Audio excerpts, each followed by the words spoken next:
All right, I think we've got a good group of folks here to start. Dave, if you want to go ahead. Yeah, sure, I can get going here. And I just want to make a few introductory comments. And I know that folks are still arriving, so we'll get some of this out of the way and then we'll get into the meat of the meeting. So welcome everybody, and thank you for being here and spending some time with us today. We had a very good community advisory group meeting last week, so we want to share some of the input from that. And fortunately, today we're not competing with the Sounders game, which we had to deal with last week. So I hope we have everybody's full attention. We do have a lot to review. So we took the input that we got from this group and from the community advisory group last month, and that feedback is so important as we kind of develop the level 1 alternatives and that process in order to screen and come up with results that we can then share with the community. We do have some upcoming community meetings that are planned, and so we're kind of getting ready for that stage, and as well start to dip into level 2. What these findings do is they provide a first step at rating the ability of each alternative to meet a given criterion. And so this is not an exact science. It allows us to focus more closely on some of the alternatives and learn which alternatives have a lot of advantages and benefits, and learn which of those alternatives kind of miss the mark. So again, we really appreciated all the work that this group provided. It gave us some different insights from what we had gotten from the community advisory group last month. And so I think that was very helpful. And with that, I hope we have a few more folks have joined. I'll pass it back to Lauren to just kind of go over some logistics, and then we'll dive into the meeting. Thanks, Dave. I'll try to be brief. Welcome to our TAG members. Thanks for joining us. And I also want to welcome the community members in attendance today. Community members who are here will be in listen-only mode today and won't have access to the chat box. But if you have comments, questions, or other thoughts you want to share, please send them to our project inbox, which Laura will add into the chat here, which you can view. And we log all of our public comments in a comment log, which we share with all advisory groups ahead of our meetings. And just a reminder that these meetings are recorded and will be posted on the project website for anyone who couldn't attend live. At this point, I think we're all familiar with Zoom. And we can go to the next slide here, just some friendly reminders about the features that we'll use during this meeting. And just to make sure that the chat box is working, that everyone can see it, please, in the chat, type your name and the agency that you're here representing. And please send that to everyone as opposed to hosts and panelists only. Click everyone in the to line of the chat box so that our community members in the audience can follow along in the chat as well as in the meeting. And if you'd like to send a specific question to one of the project team members, you're welcome to do that too if you don't want everyone to see it. All right, so if you can't see anything in the chat, be sure to reach out to our technical support who is on the line today, and you can also use this phone number to call them. Okay, moving on. So in our meeting today, we're going to explain how your feedback and feedback from the community advisory group was incorporated into the level 1 alternatives and screening criteria. And then we'll discuss the level 1 screening report and results. And after we go through the results, we'll have time for questions and comments, and then give you an update on community engagement to share out our work so far more broadly. So we sent out the updated public comment log ahead of this meeting, as we always do. We share this to make sure that these conversations are informed by feedback from the broader community. If you've had a chance to take a look at that, are there any questions about what you read in the comment log, or any comments or thoughts that you want to bring up before we dive into the meeting material? I'll just invite you to raise your hand or send in a message on the chat if you have anything to share.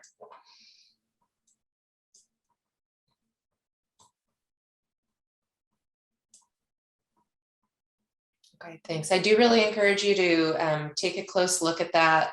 We didn't have a ton of comments since the last meeting, but we do always want to make sure that these are informed by the broader community. So thank you for taking the time on that.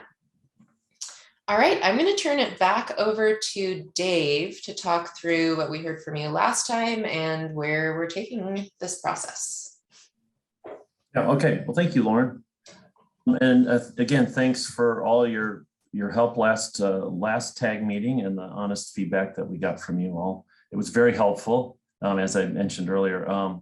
What we want to do is kind of talk about how that we made adjustments to the alternatives and screening criteria based on what you provided at last time. So let's dive into that. At the last tag meeting, we heard that additional information would be helpful to screen out alternative locations. We heard the alternatives that we had, we needed to address parks and the complex permitting issues around some of those alternatives. We also heard from you about potential impacts to transit access and reliability. And several TAG members shared concerns about specific alternatives related to regulations and agency coordination. So those are things that we didn't have in that original screening criteria that we added in. And those are things that you'll see when Mark and Marcia kind of go through that, how we've added those in and helped better inform the what alternatives will move then into level 2. So let me kind of stick to my talking points. I'll get off track here. Well, we heard from the two groups that the alternative locations didn't seem feasible. As just to reflect here, we had alternative, Des Moines and Lowman Beach and downtown Seattle. If you remember, we had all these different, Jack Block Park, we had all these different locations. So what we also heard was we didn't have enough information provided to screen them out before conducting level 1. So we included them in the screening, and that came with the help that you guys provided last time. So we also then organized the 80-car vehicle dock to include a couple of concepts that still need a lot of fleshing out, but that includes good to go, which many of you are familiar with, that we use on many of our state routes, and advanced ticketing. Those are two elements that the community raised. And so we've modified some of those alternatives to include that. That was a comment from the CAG. So we already had 3 different alternatives for that, and then we expanded on that. And so those are listed now as alternatives A2 through A7, and Mark's going to go through that here in a second. And then finally, we completed the level 1 screening ahead of schedule to be able to bring this information back to you and to the other advisory groups, and then eventually to the community later this month. So in order to provide information to have more meaningful conversations. And I think that's where I kind of want to go next with Marcia. She's going to kind of walk us through the updated screening criteria. And I hope some of this looks very familiar to you based on what you guys provided us last month. So, and then Mark will jump into the alternatives. So that's kind of our sequence here over the next handful of slides. Marcia? Thanks, Dave. So when we last met, this screen shows you the criteria that we were starting out with, in which we had presented to the CAG, and they solely focused on the purpose and needs statement as it's worded. But after meeting with the CAG, we began to develop some other criteria that expanded upon this level 1 screening criteria here. So you'll see that as we move to the next slide. So the first 6 criteria that you see that are not shaded in green are those that are based on the purpose and needs statement, and they are reworded somewhat to be clearer. And so I'll just go through each of these with you. So it's the ability to meet requirements for structural reliability, an ability to accommodate projected sea level rise, and the ability to improve operational efficiencies, which means minimizing dwell time, the processing of vehicles, and that they can move more efficiently and maintain on-time performance, and the ability to reduce the number of conflict points between traffic modes, which is the one for safety for people driving, walking, and biking, and ability to meet operational requirements, and an ability to keep current sailing schedules. So those roughly follow the original screening criteria that was shown on the previous slide. And then we expanded upon these into areas that to elucidate more clearly, which begin with an ability to enhance multimodal connections, connected transit, and/or allow for growth in walk-ons, bicycles, and van pools, ability to avoid changes to parks and recreation areas, namely for those areas that may be regulated by 4F and 6F or have RCO funded projects associated with them. These are roughly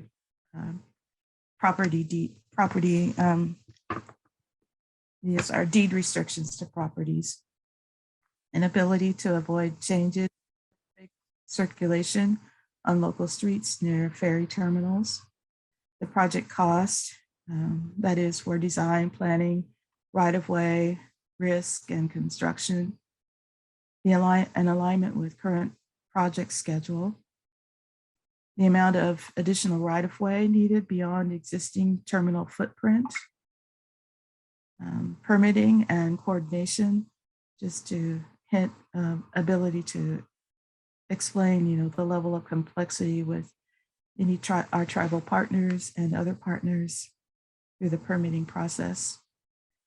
Changes to existing policies and regulations that risk project delay, and then changes to existing policies and regulations,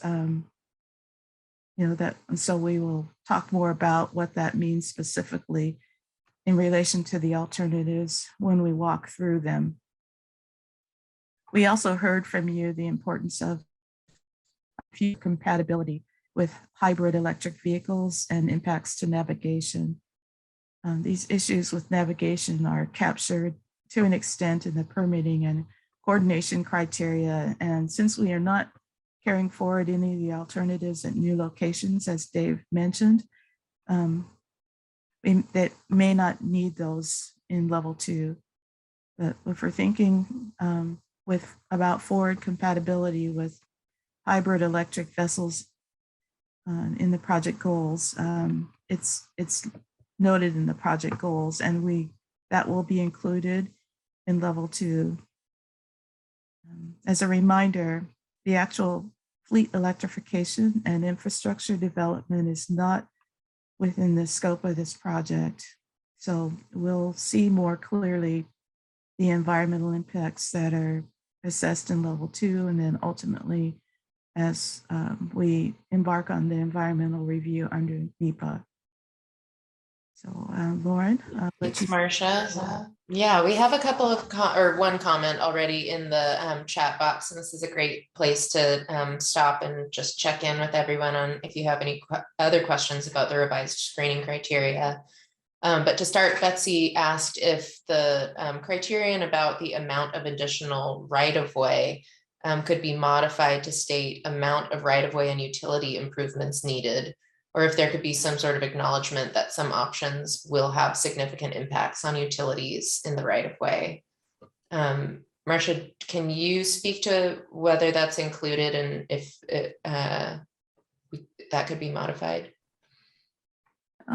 Yeah, we could make more clearly that includes utilities, but utilities are sometimes a reason why we purchase right-of-way. And so that, I think it's inherent within it, but we could certainly add that statement about it also includes utilities in the screening criteria for additional right-of-way. Thanks. Betsy, is there anything else that you wanted to bring up about that? No, thank you. I do have some more detailed comments on our utilities that I have collected from the various parts of SPU that I haven't been able to compile and send. So I will do that very soon, and not necessarily comments favoring one alternative or another, but just pointing out sort of the utility constraints and needs at each of the locations. Thank you. Thanks. All right, does anybody else have questions about the revisions that were made to the screening criteria here on the screen? Okay, we'll have time to circle back if anything comes up as we walk through the alternatives as well. And so I am going to, at this point, hand it over to Mark to talk about updates to the alternatives.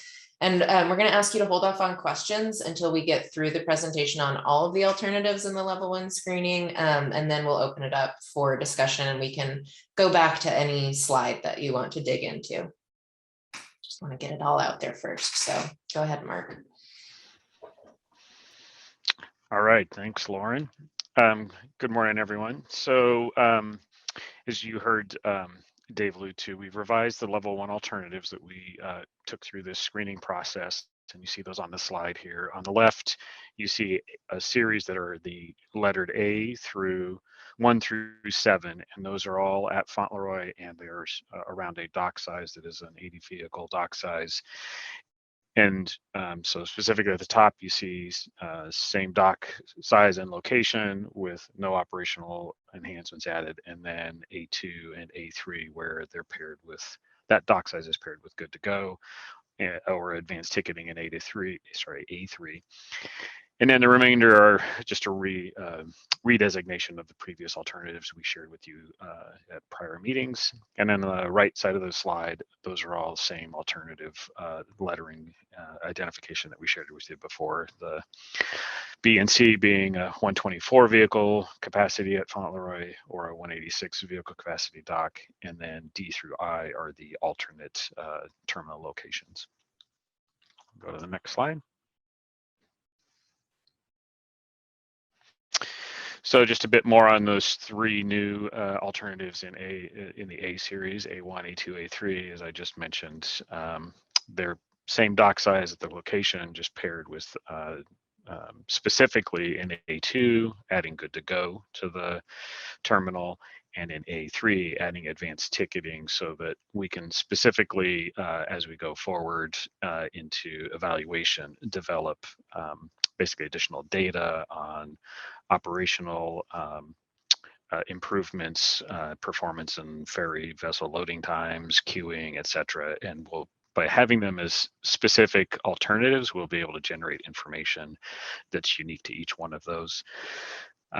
So that's why we specifically identified them and ran them through the screening process, again, in response to community advisory group feedback. One thing to mention as we go forward with alternatives is that while they're discrete right now, we can think about, based on what we learned, mix and match various pieces of different alternatives. For example, if we find that adding good to go to another alternative, it makes some sense, and we can do that as we go forward.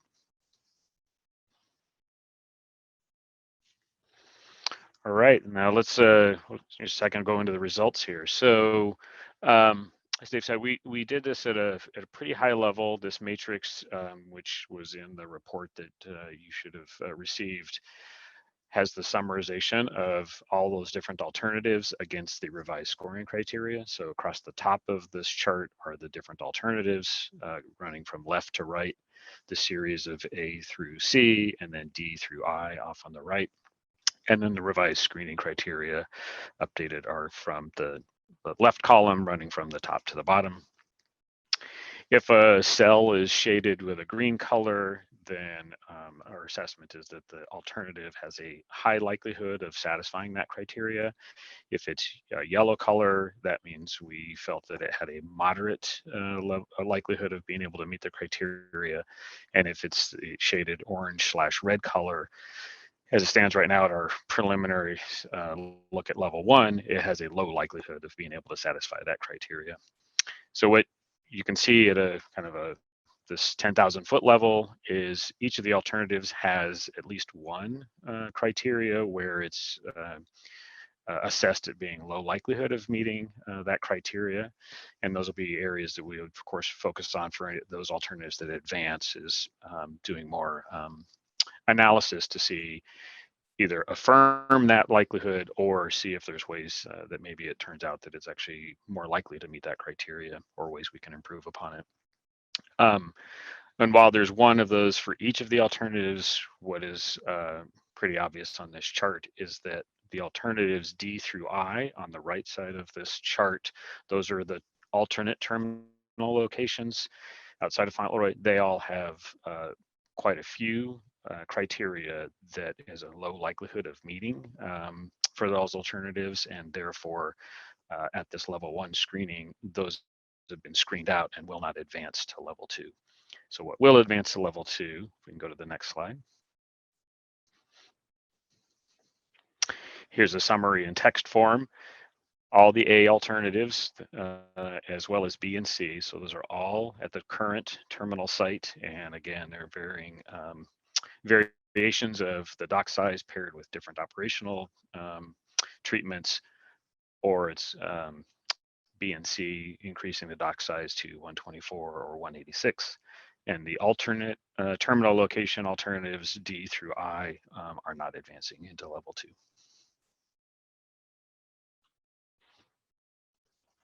So let's now go through them individually. And what we'll do here is on each of these, identify that low likelihood criteria and just to flag that for you and describe that. And we'll, sorry, just gonna be back to my notes here. Go back to, so basically identify the area in which it showed up in that criteria. So A1 is replacing the dock size, the same location. Again, holding 80 vehicles with the shoulder holding lane, same length as it is today to accommodate a total of 186 vehicles. As we note here, this alternative would meet many of the core elements of the purpose and need, but unlikely to improve operational efficiency beyond what is out there today. Go to the next slide. So A2 is that dock size paired with good to go. The implementation of good to go and the related changes to the fare structure implementation has a risk, since it's not been done before and hasn't been analyzed specifically for Fauntleroy. It could affect the delay of the project. Sorry, could delay the project schedule is the risk that we have identified here, and we'll go to assess that further as this alternative goes forward. Go to A3. So again, this same dock size, this is advanced ticketing. What we're talking about here is you can do that today. This would be looking at a higher level of requirements for users of the ferry system. Again, it needs to be evaluated, the potential benefits and impacts of doing that type of operation, as well as authorization in the fare collection process. Again, it's a policy change that could delay the project schedule. So A4, this is replacing the dock size with 2-lane holding on Fauntleroy Way. We've shared information on this one before. Items to note is that this does affect traffic circulation in and around the area, which would require coordination with the Seattle Department of Transportation, as well as the community, because it would basically make Fauntleroy Way one-way northbound. In addition to circulation, one of the things we heard from you at the previous meeting is the transit integration would be difficult with this alternative, and so that's a consideration of as this one advances, and we need to work with the transit agencies and how that looks. Go to the next slide. All right, so A5, again, same dock size. This alternative includes separating the routes, Southworth and Vashon, by direction of holding. Again, this affects circulation of traffic coming to the terminal. And so again, similar to the prior alternative, would require coordination with the City of Seattle and its Department of Transportation on those effects. We go to A6. So A6, again, same dock size. This adds a remote holding area. Shown as a reminder, it's the kind of rectangle area called out to the right of the slide.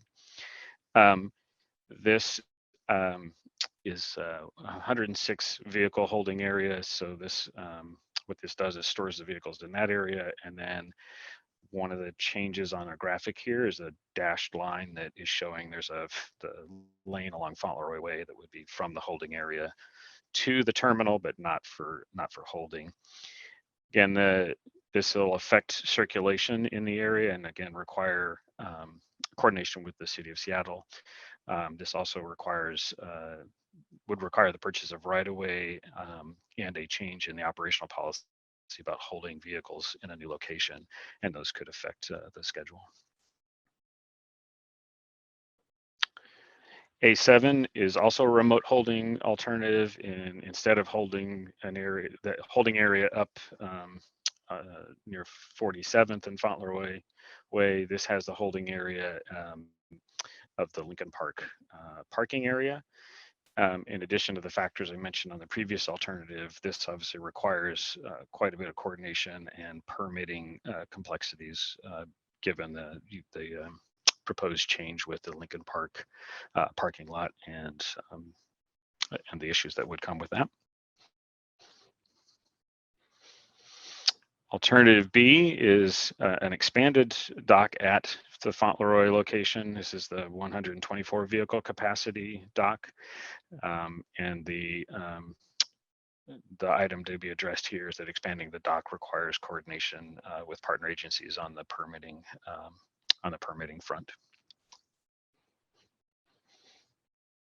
Oh, sorry, before I leave that one other comment that we heard from you all at the last meeting was that obviously working with tribal coordination and would be an item that we need to work through on this alternative. And now we can go to the next alternative. Alternative C is further expanding the dock to 186 vehicle capacity. And this requires that coordination on permitting and with the tribes, as well as this one has a potential impact to the Cove Park area and also potentially the King County wastewater treatment facility that's right near the terminal. Okay, now let's summarize those alternatives not advancing to level 2. As I said, these are alternatives D through I, which were all the alternate locations. At both the prior community advisory group meetings, and I think from all of you, these alternate locations seemed like they would not advance, but everyone wanted to see us walk them through the screening criteria, and as expected, they are not advancing for the reasons that we'll talk about here on the slide. So alternatives F, G, H, and I all would substantially increase the sailing times and decrease the frequency of sailings to and from Vashon and Southworth. The South Lincoln Park and Lowman Beach locations would require the purchase of additional right-of-way, reconfiguring local streets to create ferry access, and likely would provide fewer connections to transit service. The Coleman Dock location would, if you use that one additional item there is they would add 3 million riders per year to obviously a very busy ferry terminal, impacting the existing ferry service for the routes that are going in there today, and again require an extensive amount of coordination that would affect the schedule. And then factors at Southwest Elliott Bay, Buren, and Des Moines, they would have increased overall project costs affecting the schedule, and also have substantial permitting and coordination requirements with a variety of partner agencies. And for these reasons, just to summarize these are not advancing, as we noted. All right. Well, And thank with you. that, I hand it back to you. Sorry, Lauren, hand it back to you. I was gonna make that so graceful. Yeah, so we're pulling this summary matrix back up to just summarize everything that Mark just explained, and want to open it up for any questions or comments about any of the alternatives or the findings that you just heard about. Already in the chat, Chris Arkhill shared that alternatives A4 and likely A5 would not be workable for the C line and be a big negative for transit connectivity. Thank you, Chris, for noting that. And is there anything else that you would want to share about that?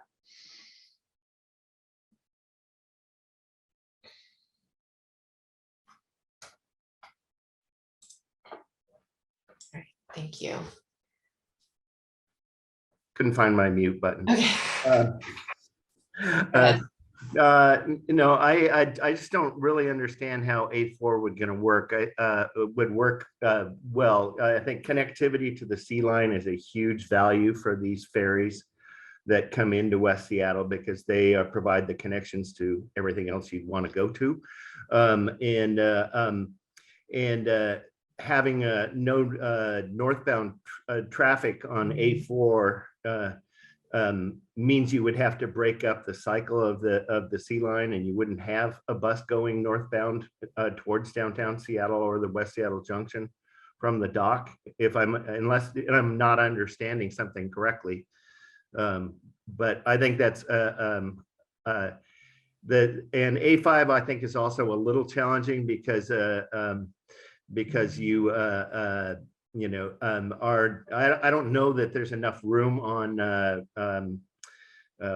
the Wildwood Place or whatever it is to allow buses and cars to be staging in the other direction. So I'm just concerned about the implications of both of those options for the sea line. Okay, thanks. Laura, would you go back to the A4 slide?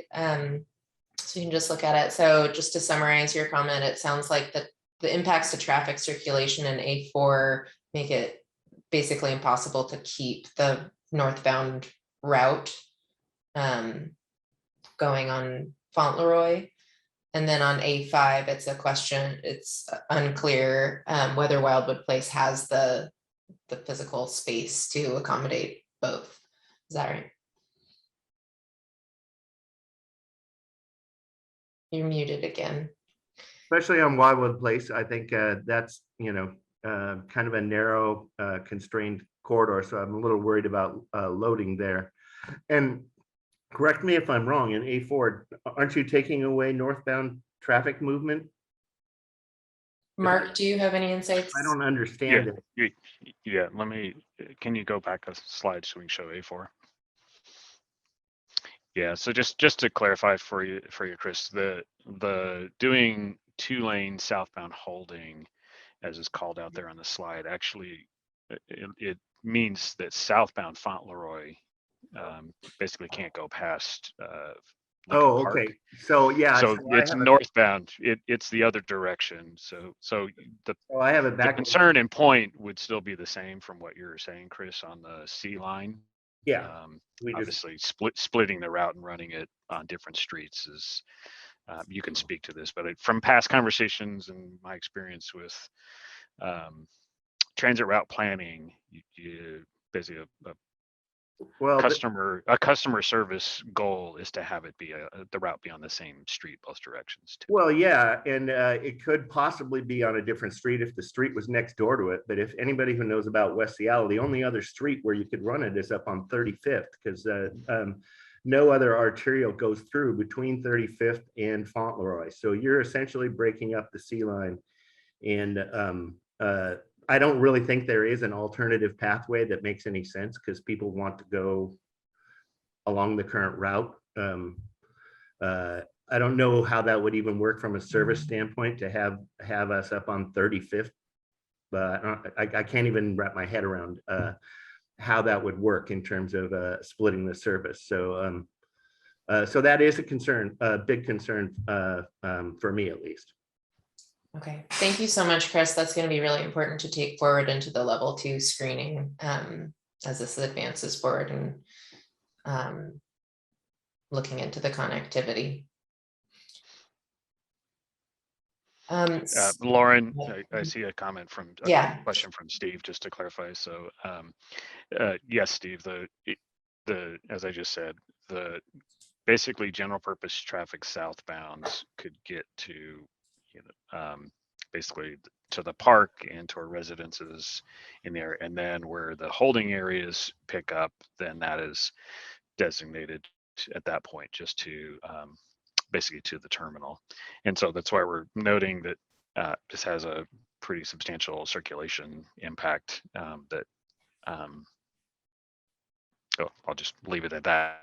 It has quite a circulation impact for non-ferry bound traffic. Thanks, Mark. Steve, is there anything else you wanted to say or ask about that? No, I'm just trying to understand how that, obviously now I understand it. It's completely infeasible for transit, and it seems pretty infeasible since that's a major arterial for GP traffic. Got it. Thank you. Does anyone else? Oh, Jacob, thank you. So Jacob says, based on the impacts to the sea line, we should reclassify the multimodal connection screening scores for A4 and A5. So Laura, if you would go back to the matrix. And we might have to do a little bit of squinting here.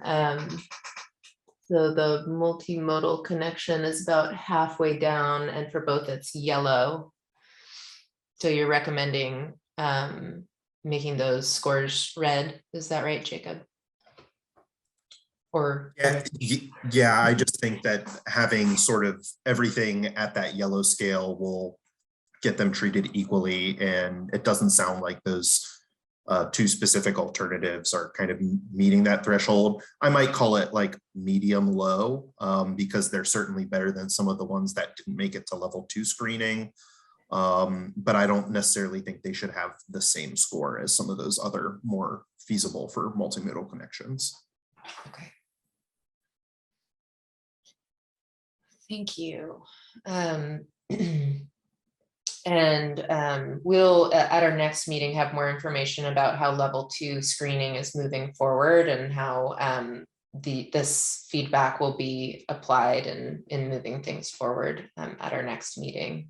But we can definitely take that into consideration. Mark or Marcia, anything that you want to say in relation to that comment, suggestion? No, I think that that's really helpful information at this time. So thank you for offering that. And Chris agrees.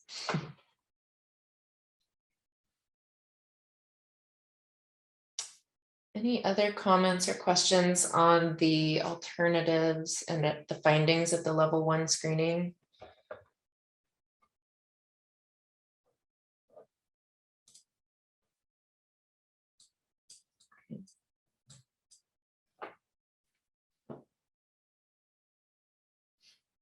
So Lauren, I know we used this color scheme, so it was much more easy to visually see what was happening rather than the use of the Harvey balls, which we talked a lot about in previous meetings. But so just that graphic note, this helps instant readability is the use of the color scheme. Thanks, Marcia. Yeah, it was a lot busier with the Harvey Falls and kind of said the same thing. So.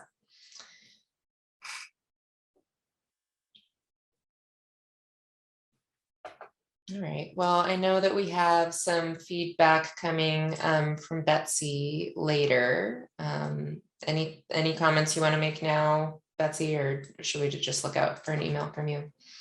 Yeah, look out for an email from me. I guess, what I'd say at this early stage, it wasn't possible for us to identify options or alternatives that we did or did not support given the information. So our comments are more about existing utility protections or replacement needs that would be associated with any of the alternatives. So we have drainage and wastewater utilities as well as drinking water utilities within the right of way.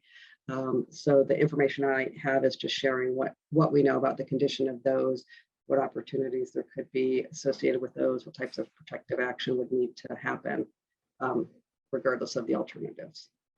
Got it. Thank you. And unfortunately, we have a lot of utility infrastructure, pump stations at I think all of the sites that were considered did have some pump station nexus. So I'll try to narrow the comments now just to the current site. Great. Thank you so much. I'm going to call on some folks specifically, but no pressure if you don't have any comments. Laura, anything you want to share? Laura Arbor? Just that I'm curious to see the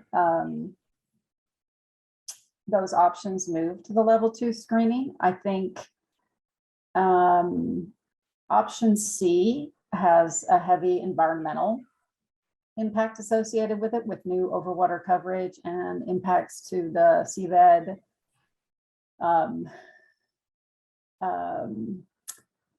And you know, it would require a lot of compensatory mitigation for option C.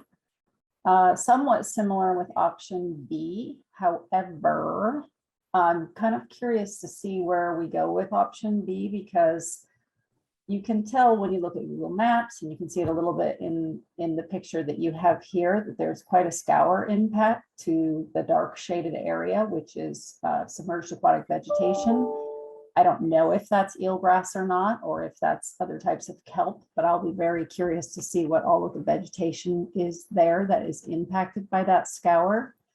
And if pushing that terminal offshore would, like if it is eelgrass, and looking at the depths and, you know, just a lot of the habitat information there, what the potential would be for that area to possibly recover some of the aquatic vegetation in that area. So that just require a lot of further analysis and looking at that kind of information, but it would be something worth considering, also depending on how deep you would push it offshore and what the depths were offshore, just kind of what all of that will look like. There's documented forage fish, both surf smelt and sand lance along this stretch of shoreline. So, you know, we'll be looking to minimize any impact to the substrate itself as much as possible, because the forage fish spawn in that upper intertidal habitat on the beach in the sand, and their eggs are about the size of a grain of sand. So we'll be looking to minimize that. And, you know, the other options, the A's that are all hyphenated with different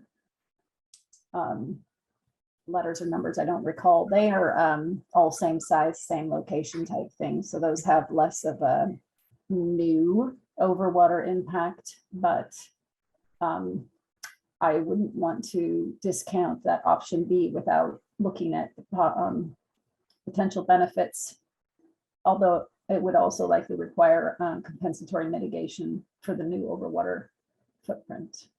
So just some early thoughts.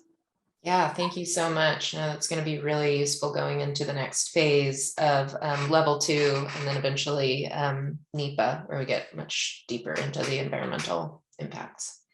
Great, thank you. Thank you. Right, I see another question from Steve here, going back to A4 and A5, suggesting that they would result in lots of cut-through traffic in neighborhoods, and asking if that was captured in the level 1 screening. Mark, would you want to respond to that? Sure. So that would be in the category of at least at level 1 in the circulation criteria, which is towards the bottom of the chart here. You'll see those two being flagged as low likelihood of, assessed at being low likelihood of meeting. As we do more work analytically in advancing these, Steve and others, obviously we'll have traffic modeling work going into this, but also we would be assessing the type of volume, and just we can basically assess or project where that traffic might go to on which streets at a high level for further information on that and discussion. Obviously, we've said this would require a lot of further discussion with with the city of Seattle, as well as then some of the transit circulatory impacts that you've all noted. Thank you. Steve, anything else you want to ask about that? Nope, that's it. Appreciate it. Just because, yeah, there'd be a lot of secondary impacts from those alternatives. And I just want to reiterate from Metro that there is really no alternate pathway. So the sea line would have to stay northbound and southbound on Fauntleroy. Great. Thank you. Let's see, any other comments? Sharon, anything that you want to add or ask? No, I don't. I don't have anything, but thanks for this presentation and the discussion. It's great. Great, thank you. Stephanie, anything you want to add? I don't think so. I think it's a good discussion and nope, no questions at this time. Great, thanks. How about you, Jessica? Anything that you want to add before we move on or ask? Not at this time, thank you. Thanks. Edward? No, nothing to add at the moment. Thanks. Okay, thank you. And let's see, who are we missing? I think that's, oh, Charlie, anything that you'd like to add, Charlie Krimmert? No, thank you. Okay, great. Then, oh, Betsy, do we have a proposed time frame yet for construction? Dave, do you want to take that one? Yeah, hang on just a second. Let me pull up the chat so I can see the question. Yeah, so this is something that we're very in tune to looking at and understanding. Everybody, of course, the age of the structure and the concerns about the seismic resiliency and the global warming and all that, it seems like it's obviously overdue. So as far as starting construction, there's a lot of things that have to play out in terms of the permitting process and obviously the process we're in right now.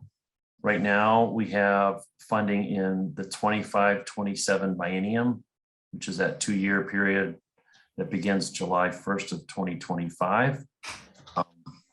Should we navigate the NEPA process that Lauren outlined here before then?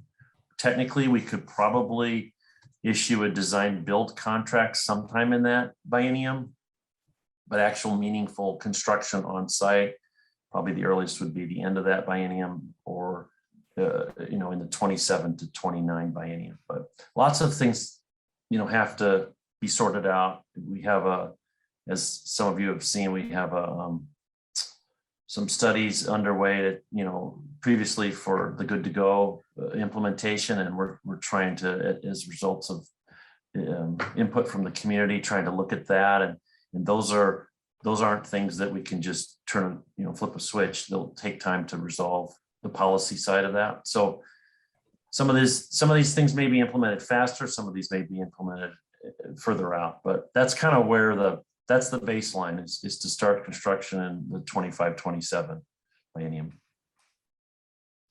Thank you.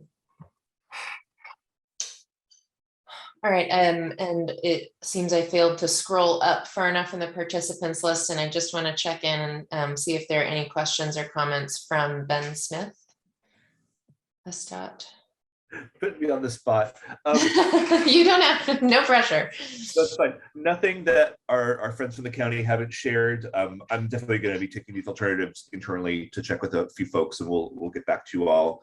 Yeah, just note that some of them, with having the terminal the same size as it is today, just continue to push issues into the right of way and to the point where you're looking at closing directions of the streets. So nothing that hasn't already been said. Thank you. Okay, thank you so much. And Aaron Halbert, anything that you would like to share before we head into our next topic? No, I'll just echo what's been said. Concerns around traffic on the surrounding streets. I think need to state what's already been stated.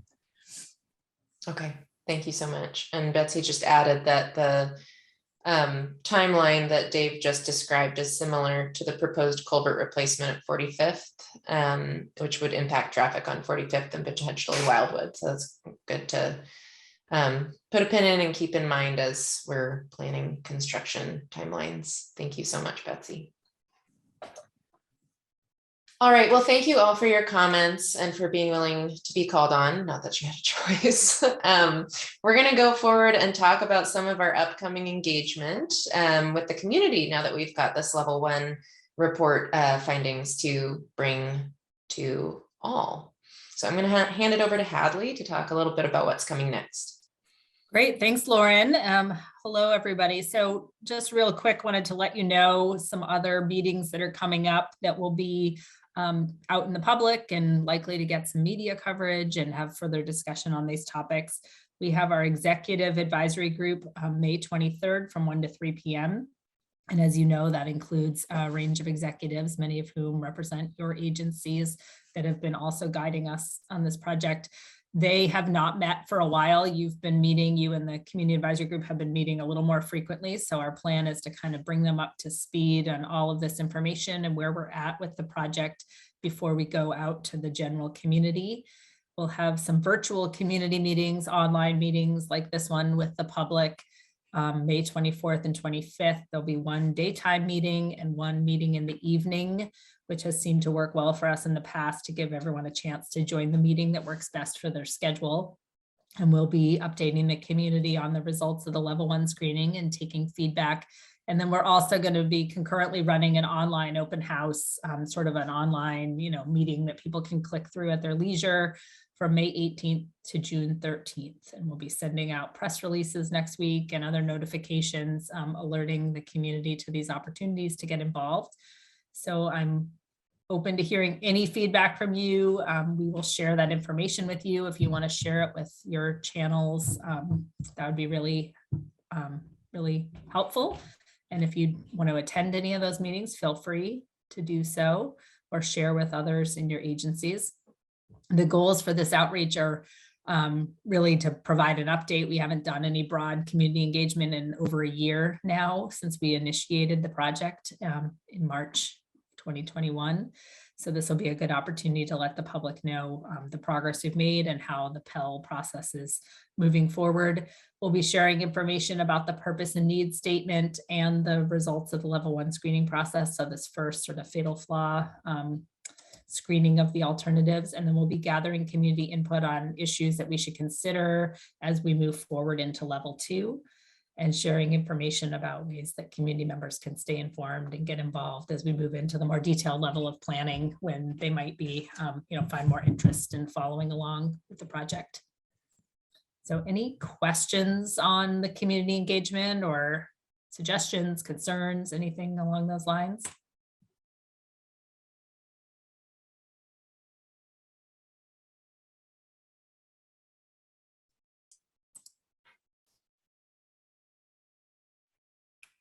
Don't see any comments or hands, but we'll head into our closing, and you can always interrupt us if something comes to your mind. We have plenty of time left in the meeting, so let us know if you have thoughts on how to reach out to the folks that you all serve and how we can support you in getting the word out. All right. Well, here is our kind of map of where we're heading in the Pell process. As you can see, we're reviewing the level 1 screening results here before the public outreach. And next up is our level 2 screening, where we will refine our list of alternatives even more to put in the Pell study report that then feeds into the NEPA and SEPA environmental review. So we're moving along here and excited to, in our next steps on the next slide, talk to you more about the level 2 screening at our next meeting later in the summer. We'll make sure to find a time that works for as many of you as possible. We know the summer is fast approaching and hard to pin folks down, so we'll do our best.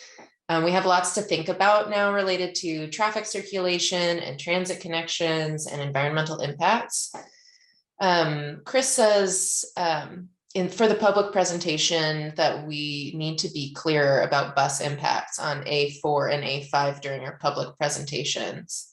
Thank you so much. We will, you may have noticed that the graphics in this presentation are different from what you had in the report that we sent out by email. And we made those revisions based on feedback from the CAG. So we'll take another look at the graphics before we present them to the public. I appreciate that comment, Chris. And so we'll be able to review that community feedback with you when we next meet and kind of get in deeper to some of the topics that you've all been bringing up today. Thank you. So with that, we have one more chance for questions and answers. So anything lingering based on this conversation, either about community outreach or anything that we presented today that you want to address before we head out into the rest of our days, and hopefully some found time for you today?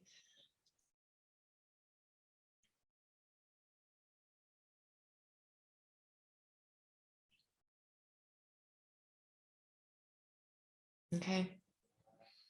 Well, we're always available and would always like to hear your thoughts. I know we'll be looking out for an email from Betsy, and we welcome anyone else here to send any comments that you have in writing as you take time to review that report. So just stay in touch. Have a wonderful rest of your day and a lovely afternoon, and don't hesitate to reach out. We'll look forward to hearing from you. Thank you.